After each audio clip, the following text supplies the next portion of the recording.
dia, boa tarde, boa noite, caro telespectador, se você estiver acompanhando pela nossa plataforma do YouTube, e caro ouvinte, se você estiver acompanhando pelos nossos agregadores de podcast. Estamos de volta para mais um episódio do Podcardio, o podcast da Sociedade Brasileira de Cardiologia do Rio Grande do Norte. E hoje nós temos a honra de ter aqui no nosso estúdio o Dr. Josivan Lima para discutir um tema bem importante, dislipidemia, o que você precisa saber. Dr. Josivan Lima, ele é professor de endocrinologia do Hospital Universitário Onofre Lopes e é chefe do ambulatório de lipídios desse mesmo hospital. Um prazer receber você aqui, Josivan. Agradeço pelo convite, né? Sempre bom falar sobre esse tema que é tão importante para os nossos pacientes e para os colegas médicos também. Excelente. Então vamos começar essa discussão. A primeira pergunta que eu queria fazer, Josivan, é o seguinte: o que o médico deve fazer para avaliar, para saber a meta que deve buscar no seu paciente? Chega aquele paciente no consultório, qual é a meta que eu devo buscar? Como é que eu devo saber essa avaliação inicial, realizar? Esse dado é interessante e para responder isso, acho que tem uma historinha muito boa que eu gosto de contar, que é como essas metas chegaram, né? A gente fala lá a meta de 100 para LDL, a meta de 70, a meta de 55. A meta de 100, ela vem do estudo CARDIS. O estudo CARDIS, eu digo que sempre, todo estudo, ele tem uma pergunta, né? Tem que ter uma pergunta. O estudo CARDIS, ele tinha a seguinte pergunta. Ele pegou pacientes diabéticos, né? E disse assim, ó, se o diabético tiver um colesterol normal, e aí esse conceito de normal é variável, mas assim, naquela época, o colesterol numericamente estava normal. Dá estatina para ele, vale a pena? Traz benefício? Então o estudo CARDIS pegou pacientes com diabetes tipo 2, acima de 40 anos, e mais um fator de risco, e deu atorvastatina 10 mg para um grupo e placebo para o outro.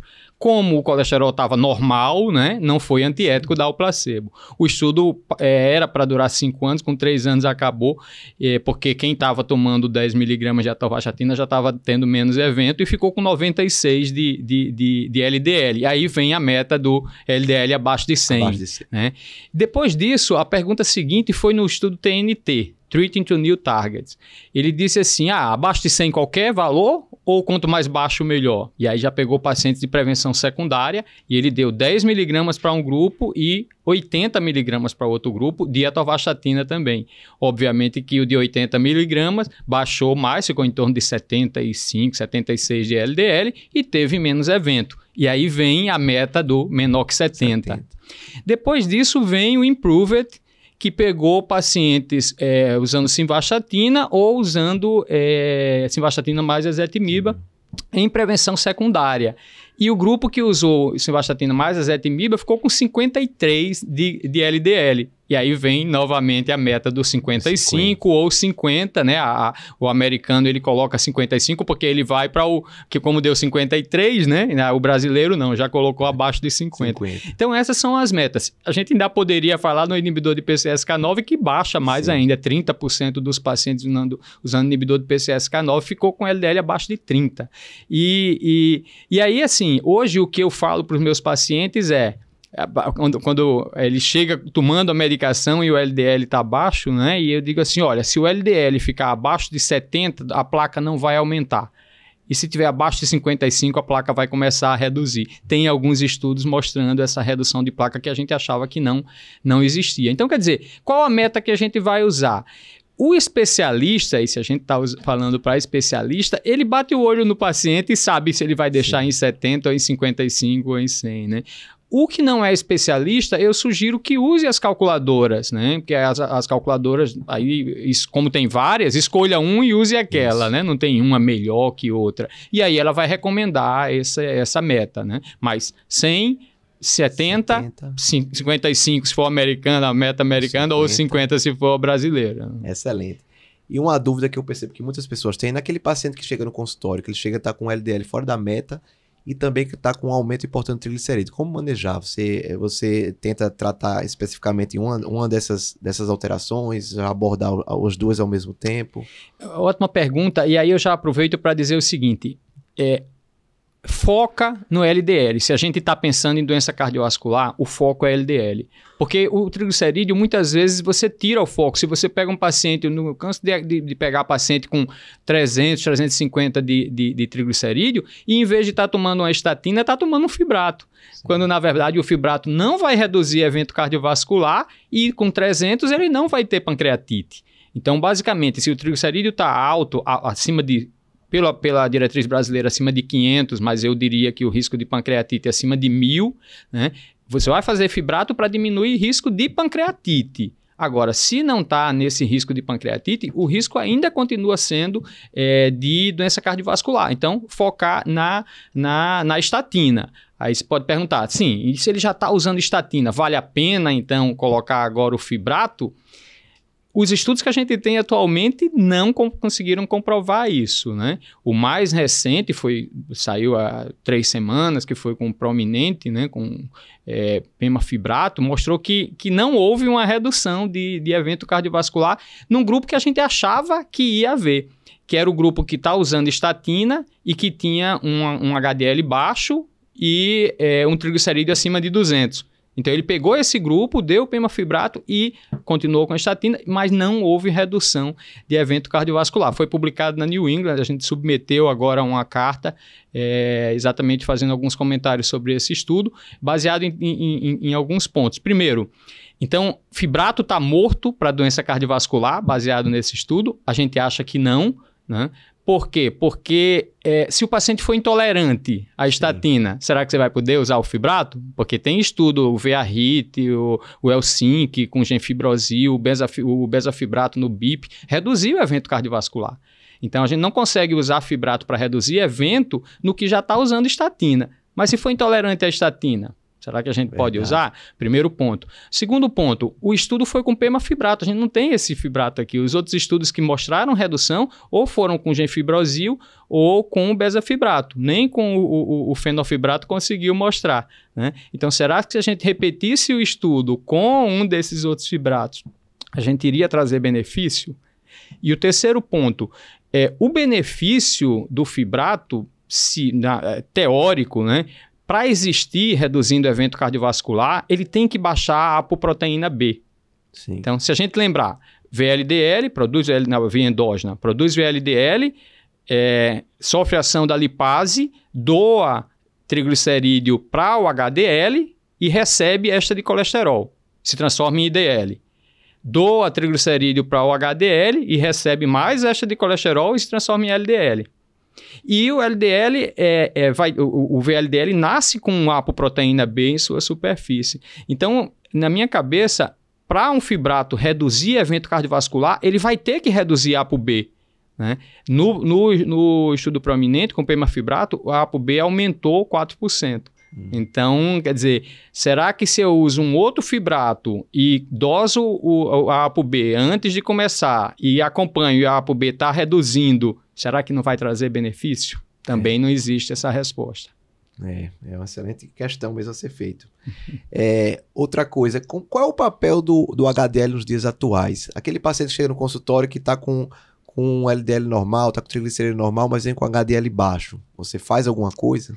Então, o HDL, a gente já olhou mais para o HDL, né? O HDL realmente, assim, a teoria é muito boa, né? O colesterol bom, só que todas as medicações que atuaram aumentando o HDL não reduziram evento cardiovascular, né? Você pega ácido nicotínico, né? Tem o MHI, ele aumenta o HDL, mas não reduz o evento cardiovascular.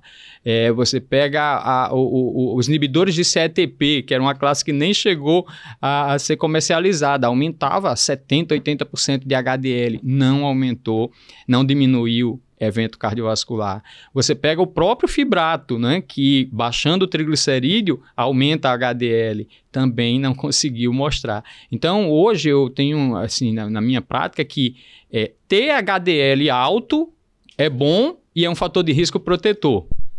Até certo ponto, a gente pode conversar também sobre HDL disfuncional. Mas aumentar o HDL, ele não, até hoje não trouxe benefício cardiovascular. Aí você pode até me dizer, sim, mas o Vascepa no estudo REDUCE-IT, né? Será que não teria esse benefício? O Vascepa, né, para quem não conhece o estudo REDUCE-IT, foi um estudo que usou o ômega 3, né, com uma dose bem maior, né, e só com EPA, né, o que a gente não tem isso no Brasil. No Brasil, os ômega 3 ele tem DHA e tem EPA, né, e as doses são de 1.000 miligramas. No Reduced, ele usou só EPA, não usou DHA, e usou 4 gramas. Né? Então, a dose 4 vezes maior do que a gente tem comercialmente aqui. Então, não dá para a gente usar os nossos aqui. O que foi que aconteceu? Reduziu o evento cardiovascular em quem já estava usando estatina. O resultado é fantástico. Né? Só que aí a gente vai olhar uma coisa que ele comparou com placebo. Então, um grupo usava estatina mais o Vascepa e o outro grupo usava óleo mineral mais a estatina. Né?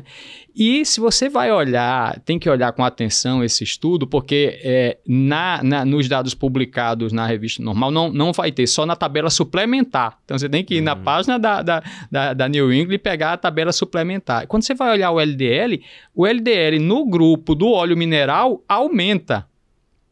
Então, assim, será que o Vascepa diminuiu o evento cardiovascular ou o óleo mineral comprometeu, ou ele mesmo aumentou, ou ele comprometeu a absorção da estatina e por isso ele aumentou o risco cardiovascular? Então, tem estudos mais recentes também mostrando que a parte inflamatória piorou. Então, eu acho que está aprovado nos Estados Unidos, tem disponível. Se chegar no Brasil, eu pelo menos não pretendo usar, eu acho que não está respondido isso. E além disso, se você vai olhar o NNT é muito alto, o número necessário para tratar é muito alto em relação ao custo também, né? Então eu acho que não é custo efetivo. Então assim, o HDL hoje, se tiver alto, ótimo, mas não tem nada que a gente possa fazer. A gente continua dizendo para os pacientes fazer atividade física, comer mais peixe, aumentar a parte de azeite, né? Mas dizer que isso vai trazer um benefício, assim, a gente não tem evidência científica para tal. Entendi. E quando é que você inicia o tratamento da hipertrigliceridemia, aquele paciente com triglicerídeos altos, e quais são as opções terapêuticas? Pronto, aí o triglicerídeo, como eu estava te falando, você vai olhar para triglicerídeo olhando o risco cardiovascular ou olhando pancreatite? Se for para pancreatite, né, ele vai ser acima de 1.000. E a diretriz brasileira diz acima de 500. Eu nunca vi pacientes entre 500 e 1.000 fazer pancreatite, sinceramente. E a diretriz americana ainda diz assim, é acima de 2.000 que causa pancreatite. Mas quem tem acima de 1.000 tem um risco maior de chegar em 2.000. Então, assim, para pancreatite, sem sombra de dúvida, o fibrato tem que iniciar logo para essa questão. Para doença cardiovascular, a gente está nessa indecisão aí, se a gente vai fazer ou não, né? Fazendo medicina baseada em evidência, a gente não está assim, autorizado a usar nenhum fibrato para tal. Quando é que você suspeita de dislipidemia familiar? Então, a dislipidemia familiar, aqui, o nosso ambulatório lá, felizmente, a gente está começando a fazer um serviço terciário, né? Então a gente está conseguindo realmente atender os casos mais graves, né? E por isso a gente tem bastante casos de lipidemia familiar, de lipidemias primárias, né? Genéticas. E um dos pontos é a precocidade do aparecimento da alteração lipídica. Né? Você chega um paciente para você e fala assim, meu colesterol sempre foi normal e agora ele está alto, ou meu triglicerídeo sempre foi normal e agora está alto. E provavelmente não é uma dislipidemia primária. Aquele não, sempre que toda vez que eu faço, meu triglicerídeo é alto, ou meu colesterol é alto, então provavelmente é alguma causa genética. Eu tenho minha mãe também tem isso, meu irmão também tem isso, quer dizer, a história familiar forte. Né? Eu tenho um parente que teve um infarto aos 30 anos, aos 40 anos, então também um evento cardiovascular precoce, ou mesmo pancreatite, no caso para hipertri. Né? Então isso chama atenção. E o outro ponto, no exame físico, a questão dos xantomas, né? O xantoma eruptivo para hipertrigliceridemia, os xantomas tuberosos, o arco corneano antes dos 40 anos de idade, né? Isso vai chamar atenção para uma dislipidemia primária. E aí, a partir daí, você vai ver as causas, né? Eu costumo dizer que eu, tu e nós, né? Quer dizer, eu só triglicerídeo, tu só colesterol e nós, ou seja, hipertri, hipercol e dislipidemia mista, né? Combinada. Tá? Então, nas hipertrigliceridemias, as causas primárias, você vai olhar se é monogênica ou se é poligênica. Então, uma hipertrigliceridemia monogênica, 1 para 1 milhão, autossômico recessiva, e hiperquilomicronemia familiar. No Rio Grande do Norte, a gente acompanha no nosso ambulatório 14 casos, né? Quer dizer, é uma doença que é 1 para 1 milhão, a gente tem 3 milhões de população, mas a gente tem 14 casos, né? Então, a gente tem muita doença rara aqui, muito por consanguinidade, né? Casamento entre primos, então a gente termina tendo bastante casos assim. Usualmente, triglicerídeos, por exemplo, quando o triglicerídeo está ali em 900, a gente comemora com o paciente, né? Geralmente é 2.000, 2.500, isso, 3.000. No ambulatório comum do cardiologista já se assusta. Né?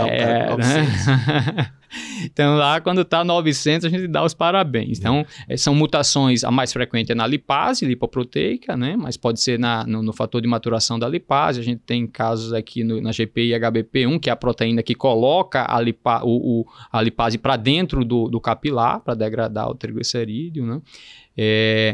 Aí o segundo caso, quer dizer, então uma hipertrigliceridemia familiar monogênica. O segundo caso seria uma hipertrigliceridemia familiar poligênica, multifatorial, né? Então, vai ter valores não tão elevados assim, mas nessas duas situações, risco de pancreatite. Eles não têm um risco aumentado de doença cardiovascular. Tá? Aí, indo para o outro lado, né? A hipercol seria o equivalente da hiperquilomicronemia só para o colesterol, né? Mais frequente, mutação no receptor de LDL, né? Forma heterozigótica 1 para 250, é relativamente frequente, né? Se não tratado, geralmente vai ter evento cardiovascular por volta dos 50 anos, né? E a forma homozigótica é bem raro, ainda bem, né? 1 para 1 milhão, né? E LDL muito mais elevado, 400, 500, e se não tratado vai ter um evento cardiovascular antes dos 20 anos de idade, né?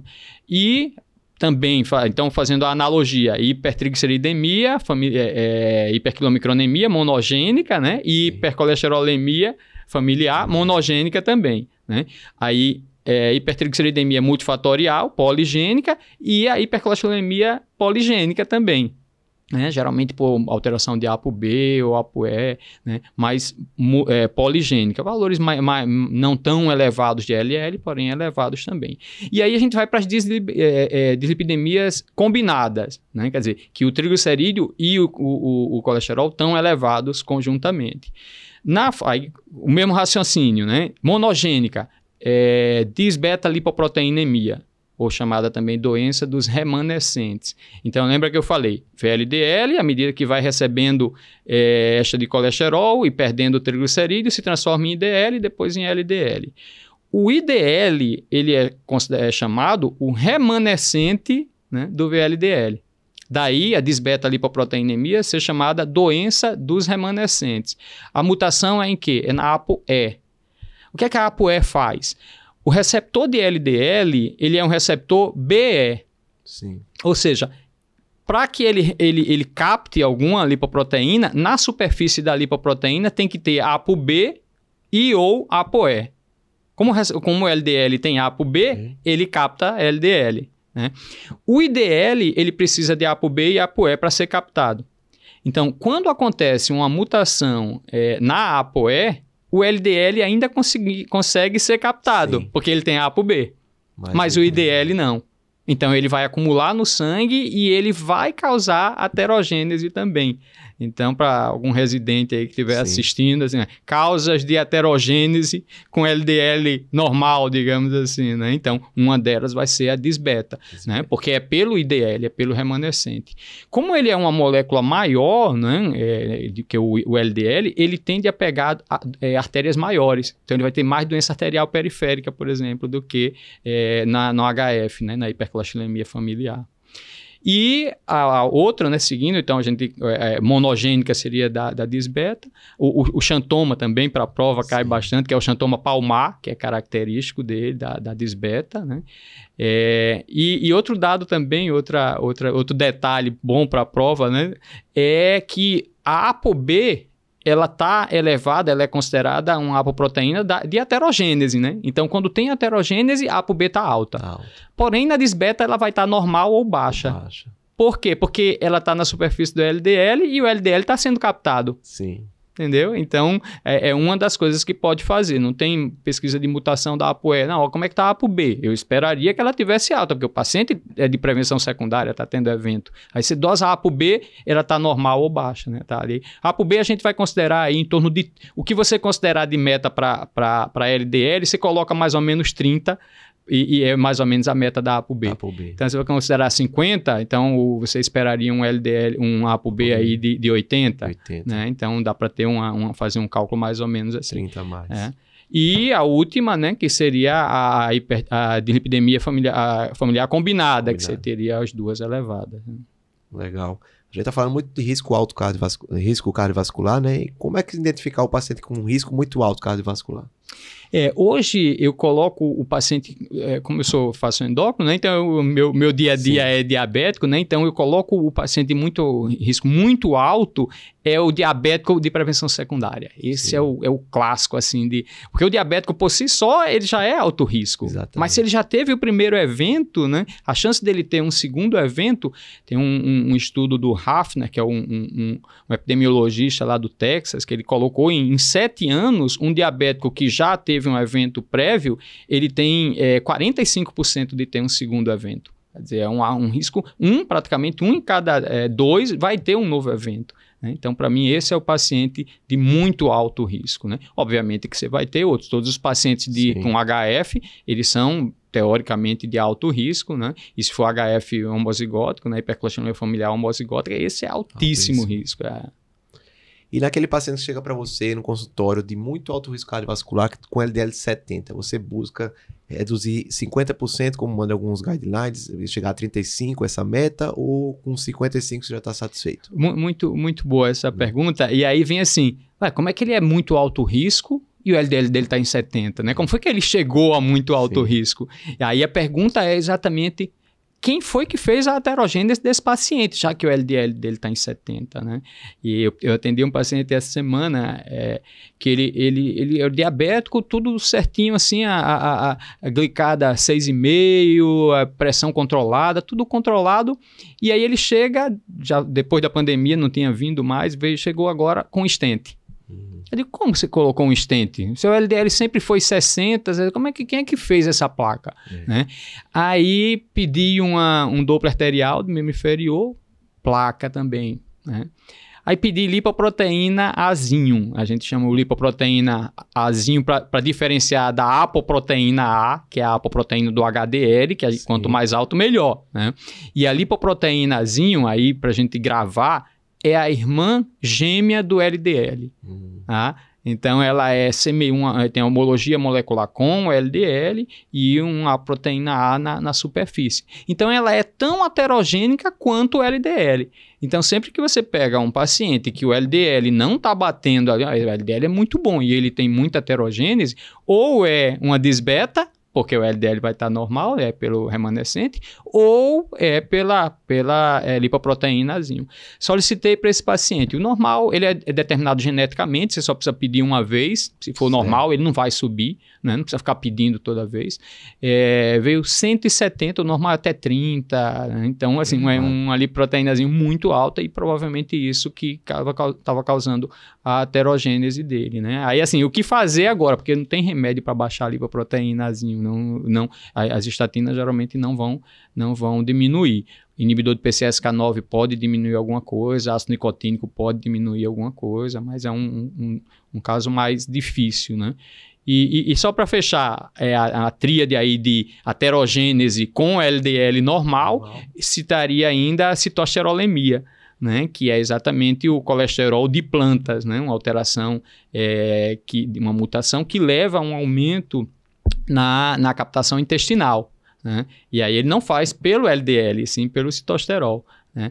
E o que é que chama atenção nesses casos? O LDL vai estar inapropriadamente bom para a heterogênese, né? E a resposta à ezetimiba. Né? Você dá uma ezetimiba que você esperaria ali 20% de queda, né? Mais ou menos, você vai ter 50% de queda, né? Uma queda muito maior. Então, seria também em relação a isso aí. Né? Excelente. Agora, voltando para a pergunta, né? Quer dizer, a meta do LDL vai depender muito do que eu estou usando. Sim. cara chegar, o LDL está 60, tomando 10 de rosuvastatina. Não tem nem como, eu vou aumentar, vou usar mais. Sim. Tá 60 e está usando já 40 de rosuvastatina com ezetimiba. Né? O próximo passo agora é o inibidor do PCSK9.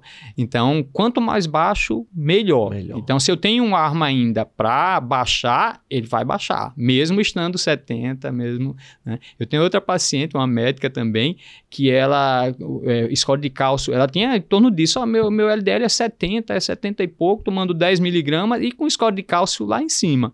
Aí eu digo, não tem nem como, você vai para... Aí passei para 20 com ezetimiba logo. Eu disse, mas ele não já está tão bom? Eu digo, não, tá bom, mas tomando 10 de rosuva, né? Então vamos usar mais coisa aí.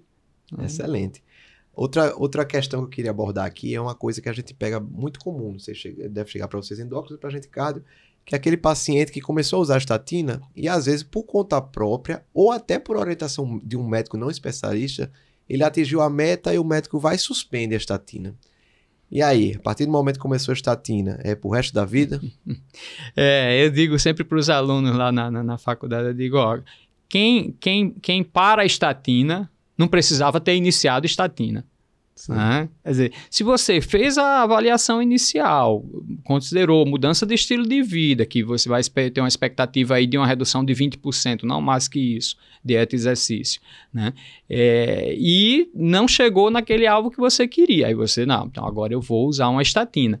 E essa estatina, para os meus pacientes, eu tenho duas respostas para eles, né? Assim, depende muito da ansiedade. Tem paciente que não quer usar. Aí eu negocio, ele diz assim, doutor, mas eu vou usar isso por quanto tempo? Se eu disser que é pro resto da vida, ele provavelmente vai mudar de médico. Né? Então eu digo o quê? Não, você vai usar até a próxima consulta. Porque eu ganho tempo até a próxima consulta. Na próxima consulta, eu já jogo para outra consulta. Boa estratégia. Agora, aquele que tem muito medo do evento, tem medo de ter um infarto, aí eu digo assim, não, você vai usar até os 100 anos. Porque aí eu asseguro a ele que até os 100 anos você vai bem. Né? Então, a ideia é, se um paciente parou estatina e você concorda que ele pare, ele não deveria ter iniciado. Sim. Então, a estatina é estatina. Começou é porque precisa. Se precisa, vai. Provavelmente não vai. Exatamente. Quando é que você usa uma terapia dupla para hipercolesterolemia? Você já inicia de cara assim ou durante um tratamento? Quando é que você indica assim? É outra pergunta muito boa. A gente tem tido agora, né, a combinação de rosuvastatina com ezetimiba no mesmo comprimido, né? E logo que foi lançado a apresentação de 5 com 10, 5 de rosuvastatina com 10 de ezetimiba. Eu olhei aquilo e disse, para que fazer 5 por 10? Porque quem precisa de 5 não precisa de ezetimiba, né? Hoje é uma apresentação que eu uso bastante. Por quê? Porque, infelizmente, os pacientes eles reclamam ainda da questão esse é aquele remédio que dá dor muscular, que dá... Então, muitas vezes, para evitar esse efeito nocebo, né? O efeito placebo é o efeito que tem e, na verdade, não existe com o remédio, né? E o efeito nocebo é que não existe, o paciente é que inventa, digamos assim, né? E muito da mialgia é efeito nocebo. Então, muitas vezes eu digo, não, você vai usar a menor dose, 5 miligramas, e já coloco a ezetimiba. Essa é uma situação. A outra situação, realmente, é quando eu não cheguei na meta, né? E a regra dos 6%, a clássica regra dos 6%. Cada vez que você dobra a dose de uma estatina, seja qual for, você reduz aproximadamente 6% de LDL, né? E cada vez que você adiciona a ezetimiba, você reduz de 20% a 25%. Então, dependendo da sua meta, se você estiver pertinho, tudo bem, vou só dobrar a estatina aqui. Mas não, se está mais distante, então você vai preferível colocar o ezetimiba, que você vai ter de 20% a 25% de redução. Sim, muito bom. Recentemente foram introduzidas novas terapias, inclusive muito caras, né? Que é o inibidor da PSK9, o inclisiran. Existe espaço para essas drogas? Então, a gente precisa discutir... primeiro o conceito de caro. Sim. Né? Porque assim, se eu pego um paciente que o risco cardiovascular, por exemplo, um HF, né? Ele tem o LDL lá em cima, ele já teve evento cardiovascular, teve um infarto, já teve um AVC, já tem as artérias, doença arterial periférica, né? Tá usando rosuvastatina 40 com ezetimiba 10, né? Tudo que a gente consegue fazer para ele. E o LDL dele tá 110, tá 115. Tudo bem que ele saiu de 200 e pouco, sim, né? Aquela questão da redução maior que de 50%. Tá muito bom em relação ao que já foi. Mas tá bom de 110? Não, né? Não dá para fazer mais. Então, para esse paciente, um inibidor de PCSK9, que é o que a gente tem disponível, né, no país, eu acho que ele não é caro. Ele não é caro. Agora vamos para outra situação. O paciente usou estatina e aí começou a ter uma dor muscular. Doutor, esse remédio aí não é para mim não. Aí, que é o intolerante à estatina, né? Então vamos para o inibidor de PCSK9. Eu acho que ele é muito caro, né? Porque a maioria dos casos de intolerância à estatina não é realmente intolerância. Então, eu acho que não cabe nessa situação. Mas esse paciente de muito alto risco, eu acho que o inibidor de PCSK9 é perfeito. E veja a comparação com os estudos com fibrato. Por que na década de 80 e 90 a gente dava fibrato e reduzia evento? E agora a gente dá fibrato e não reduz? Pelo uso de estatina na base, né? Quer dizer, a gente reduz com a estatina e aí não consegue reduzir mais com o fibrato. E o estudo com inibidor de PCSK9, o evolocumab ou alirocumab, ele é o melhor tratamento possível, né? Então você otimiza o tratamento com estatina, com ezetimiba e coloca o inibidor de PCSK9 em cima. E você ainda consegue reduzir mais 20% no risco, né? Então, mostrando que realmente o benefício é muito grande. Agora, a seleção do paciente é que vai dizer se ele é caro ou não. Né? Eu acho que meu racional hoje está por aí. Agora, um outro dado também, talvez que seja interessante falar, é em relação a ezetimiba sozinho. Né? Porque a gente sempre coloca a ezetimiba junto, associado. A ideia basicamente é essa. Mas existe algum estudo com a ezetimiba sozinho? Eu conheço um estudo só e até no meu dia a dia eu utilizo muito esse estudo, que é o estudo Utopia 75. Esse é um estudo japonês, a gente tem que tomar cuidado com o estudo japonês, que às vezes dá certo para ele, não dá certo para a gente. Mas eles pegaram quase 4.000 pacientes, acima de 75 anos, daí o nome do estudo, e davam só ou placebo ou ezetimibe 10mg. E ele reduz, assim, foi 4 anos de acompanhamento com um desfecho duro, evento cardiovascular, e reduziu 30%, 40% de evento cardiovascular com ezetimiba puro. Né? Então, mostrando que, assim, aquela ideia de que a estatina tem um efeito pleotrófico, isso é importante. Sim. Ou seja, o mais importante mesmo é você baixar a LDL, né? Baixa o LDL. Claro que pode ter benefícios adicionais, com certeza, mas o mais importante é que o LDL reduza, né? Então, existe também espaço, de repente, para aquele paciente intolerante à estatina, que você vai pensar, então não consegue tolerar a estatina, vou para o inibidor de PCSK9. De repente, dá para fazer também, dependendo do risco cardiovascular e tudo, dá para fazer ezetimiba sozinho. Né? Sim. Você falou aí de lipoproteína A, ApoB. A gente deve pedir esses exames para todos os pacientes? Qual a importância delas? Esses novos exames, esses novos marcadores, eu fico muito temeroso porque ele desfoca. Né? O meu medo é o não especialista esquecer do LDL, Sim. que é o dever de casa, e ficar olhando os outros.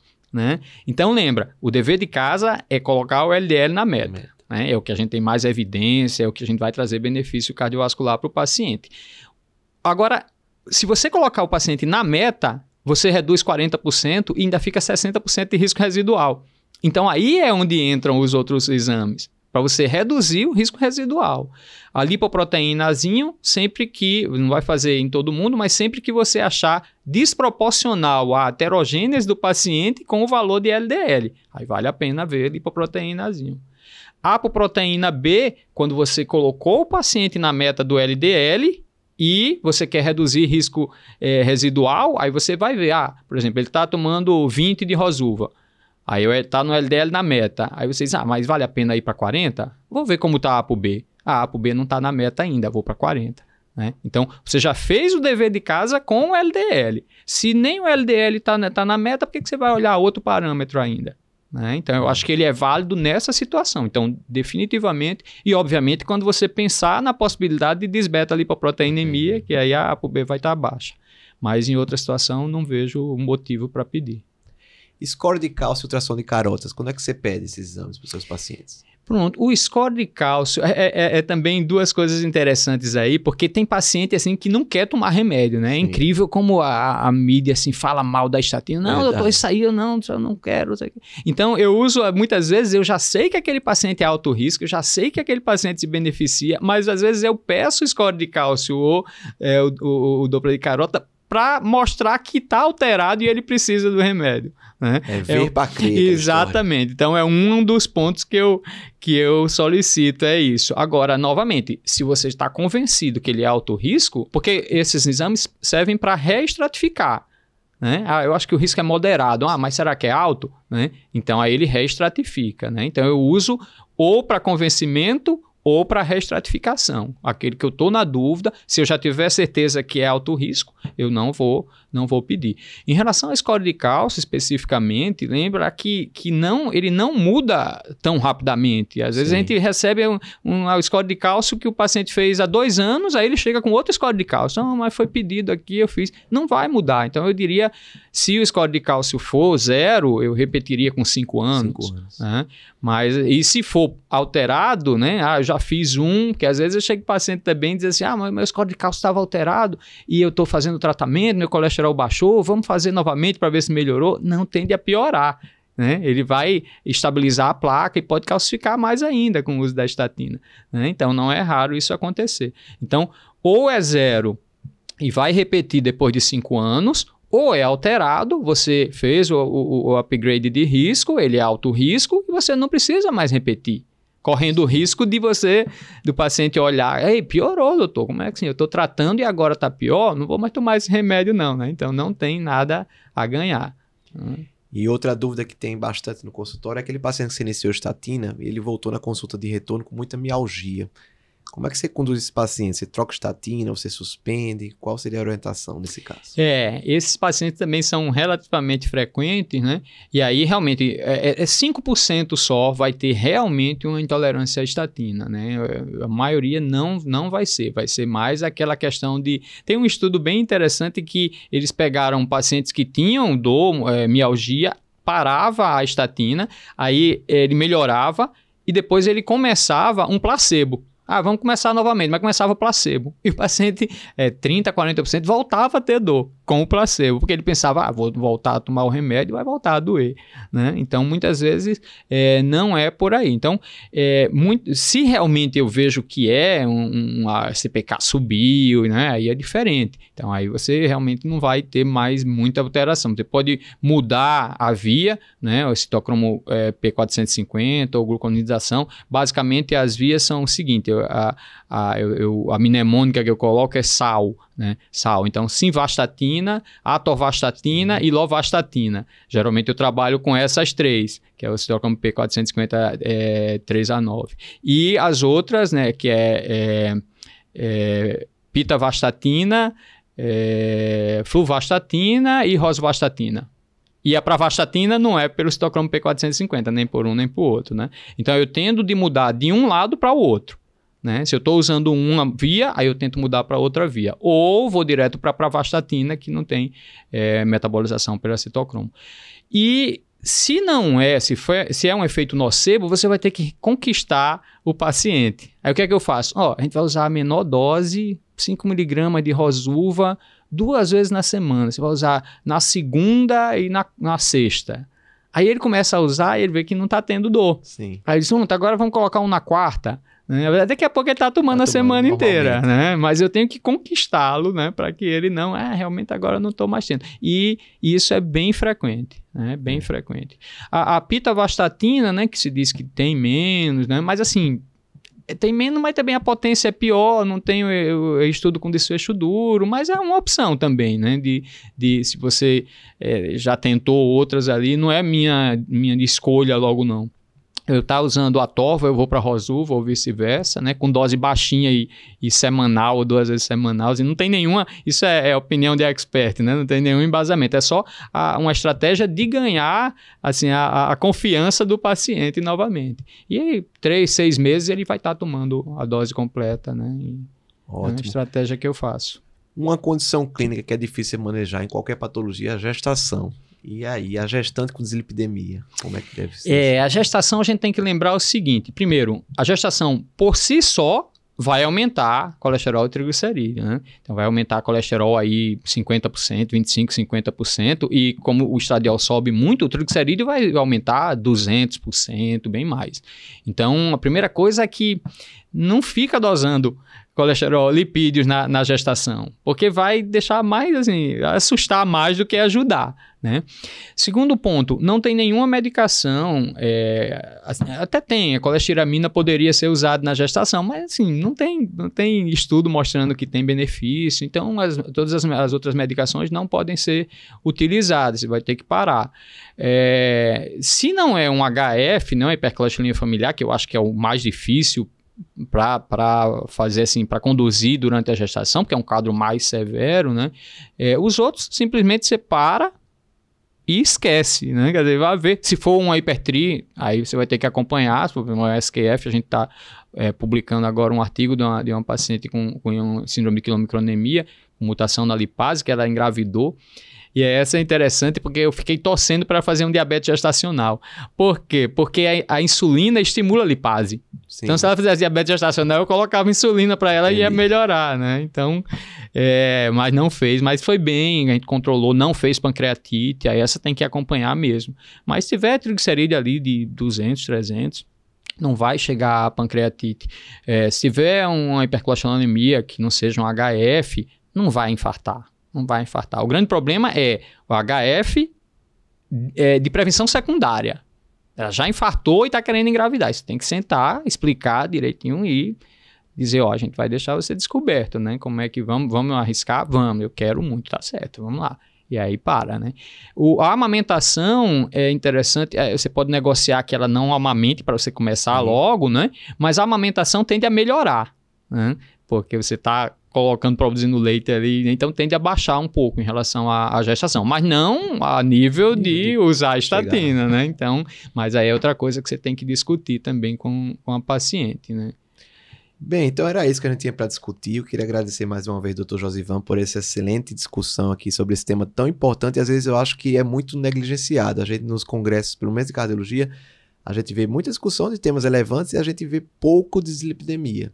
Então, queria agradecer mais uma vez a estar presente nesse espaço aqui e foi muito bom, foi uma discussão de alto nível.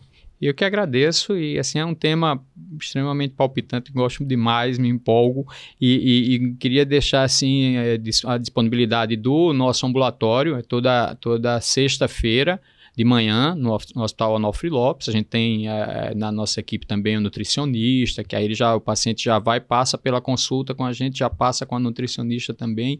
A gente tem painel genético, tem 23 genes para hipertri e para HF a gente tem também para receptor de LDL, mas só para HF monogênica, né? Então aqueles LDLs acima de 300, 400 e é livre demanda, simplesmente quem tiver algum paciente já faz uma cartinha lá. Não precisa de referência via não, SUS. Se mandar pelo SUS e chegar, ótimo, mas a gente quer exatamente pular isso, né? Ou pode falar direto comigo ou faz uma cartinha e diz, vai lá no Onofre Lopes na sexta de manhã e fala com o Josivan. Se tiver muito cheio, a gente marca uma consulta e se tiver bem, a gente já atende no dia mesmo. Muito bom. Então, queria agradecer a você, telespectador, a você, ouvinte, por mais esse episódio do Podcárdio. Até a próxima.